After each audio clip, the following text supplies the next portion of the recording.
Selamat berjumpa kembali dalam pembelajaran matematika.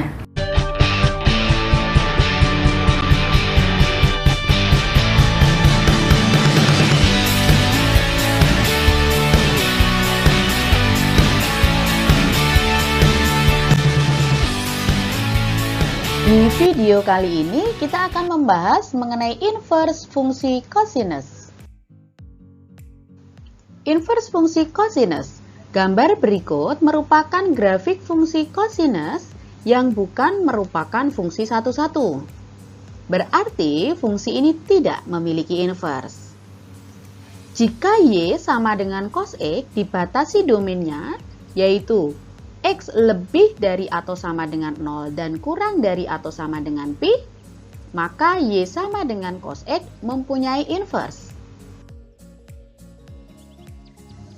Di sini merupakan grafik fungsi Y sama dengan cos X dalam interval tertutup untuk X lebih dari atau sama dengan 0 dan kurang dari atau sama dengan Pi. Inverse fungsi cosinus disimbolkan dengan Y sama dengan cos inverse X.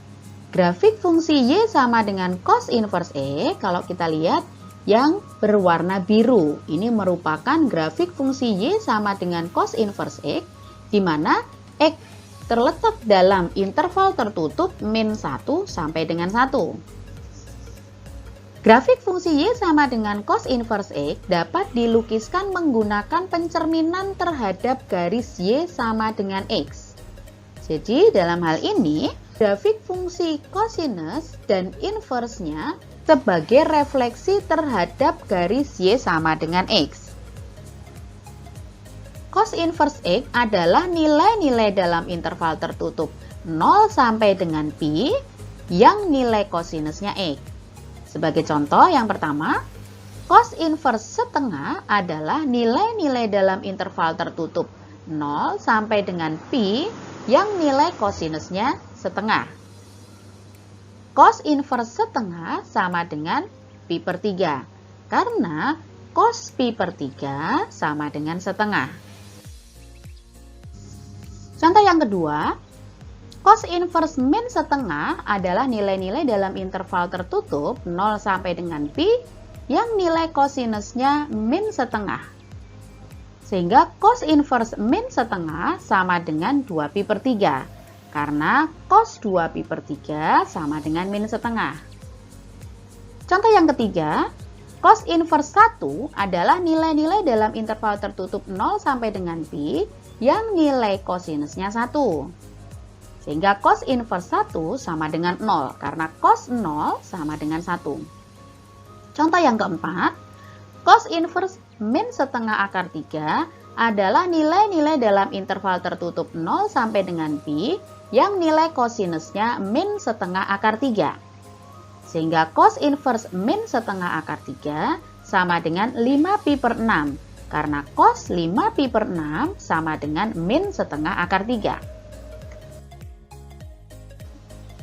Prinsip komposisi antara fungsi dan inverse-nya dapat digunakan untuk menentukan hubungan fungsi cosinus dan inverse-nya.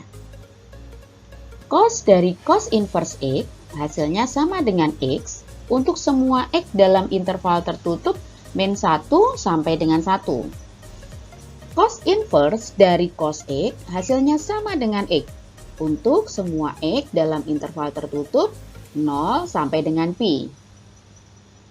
Sebagai contoh, yang kelima, A cos dari cos inverse akar 2 per 6 hasilnya sama dengan akar 2 per 6. Sedangkan cos inverse dari cos min Pi per 3 hasilnya sama dengan min Pi per 3. Perhatikan gambar berikut. Di sini ada sebuah segitiga siku-siku, di mana di sini sudutnya sebesar alfa, ini beta. Panjang sisi di depan sudut alfa adalah X, dan panjang hipotenusanya sama dengan 1. Sehingga sin alfa sama dengan X. Itu berarti alfa sama dengan sin inverse X. Kemudian cos beta sama dengan X, berarti beta sama dengan cos inverse X. Sedangkan dari segitiga di sini, kalau kita perhatikan, Alfa ditambah beta hasilnya sama dengan pi per 2. Karena di sini pi per 2.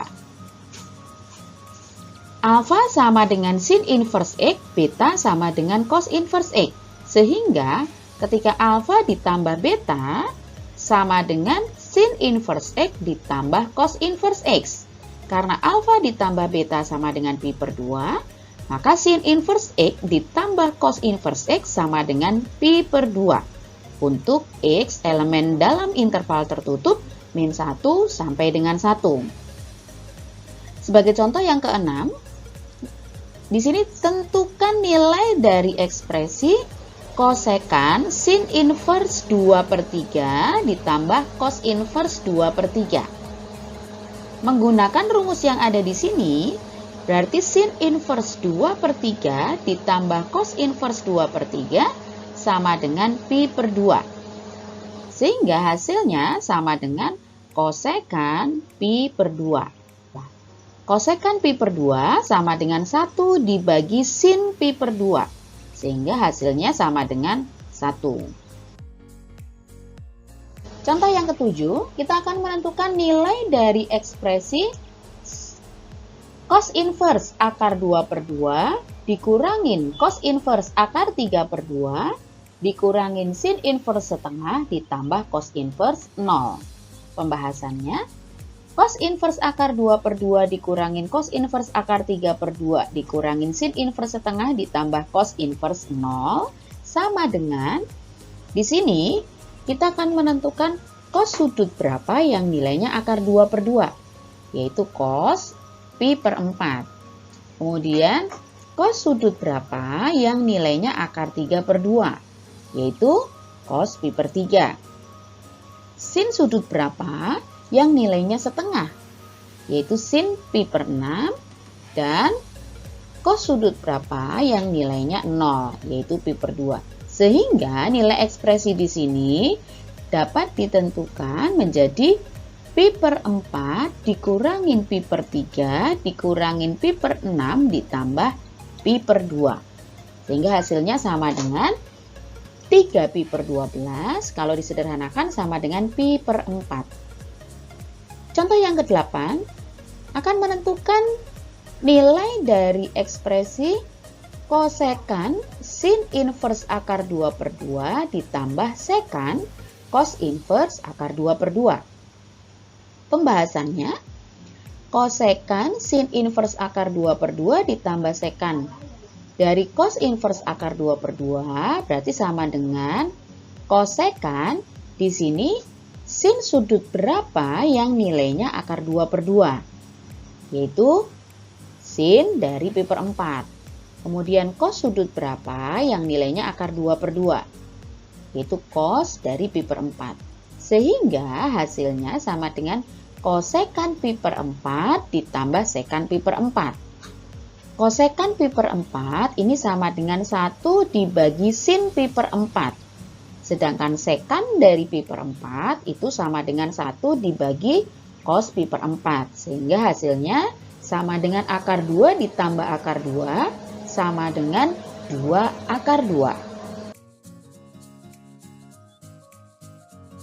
Contoh yang ke-9, kita akan menentukan nilai dari ekspresi sin dari cos inverse 1/5. Pembahasannya, kita misalkan alfa sama dengan cos inverse 1/5. Di sini sehingga cos alfa sama dengan 1/5. Perhatikan gambar segitiga siku-siku di sini. Di sini besar sudutnya alfa, cos alfa sama dengan 1/5. Itu artinya perbandingan sisi di samping sudut dengan hipotenusa sama dengan 1/5. Menggunakan teorema Pythagoras, sehingga kita bisa menentukan panjang sisi di depan sudut alfa, yaitu 2 akar 6.